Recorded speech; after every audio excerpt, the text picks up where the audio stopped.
This is a sample audio track for all 16 turnovers from the Pacer loss to the Heat on Friday, April 11th. On this first play, what you'll see is that most of these are passes. I've highlighted now, you see Roy Hibbert's underneath, and David West tries to get it to him, and he just doesn't make the pass. Miami was aggressive in attacking the passing lanes all night long, and the Pacers telegraphed quite a bit. As you'll see coming along, here comes another one. This is actually a 3-second violation that was created by overpassing. As you can see, Jan Mahimi, who has a problem recognizing that he's got to get outside the red in order to reset the count. We keep working. We're going to have another lazy pass. I don't even see what Paul George sees here. This isn't so much Miami playing great passing lane defense as Paul George is being sloppy. A lot of these are a combination of both, and also a lot of these are trying to get the ball to Roy Hibbert. This is not one of them. This is just passing, and it's difficult to tell whether that's how much of that's Luis Scola's fault for making an inaccurate pass and how much of it is CJ's for not going to the pass. We run a lot of this information. What you're going to see here is something I see a lot with Evan Turner, which is, and also Scola, which is he stares down the pass, and the safety just reads him. He doesn't seem to realize the guys have arms and can jump.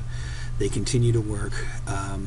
One of the continuing problems is Roy Hibbert in the pick and roll and bad passes to him. Now that's an example of a pass that I actually think most players in the league could catch, even though it's a bad pass. Hibbert is so wildly immobile that you have to make perfect passes to him, and the Pacers are not close to making perfect passes to him. Here's another example of a tough call. This is an aggressor play where I think Miami probably fouled Paul George on this play, but when a team is playing with that much aggression, it's hard for those to get called. So I actually think that's a foul there, but then Paul clearly travels 1, 2, 3 and just doesn't get away with it. This play is another example of a lazy pass, I believe. You're going to see Paul George come up. Oh, and then there's Hibbert, and that's, again, both. That's a bad pass, but that's also Hibbert stopping. It's disturbing how little feel these guys have for playing with each other at this point in time. And a lot of it's here's trying to get the ball to Hibbert with just a horrible pass there. You can live with that from time to time, but a disturbing number of Pacer turnovers come from trying to get the ball to Roy Hibbert. Some of that's Roy's fault, and some of that's the passer's fault. I'm not sure who. I think Vogel's talking to Paul George there as opposed to Roy Hibbert, but it's difficult to tell. I thought it was an interesting interaction. This is a play that I actually think was just a bad call.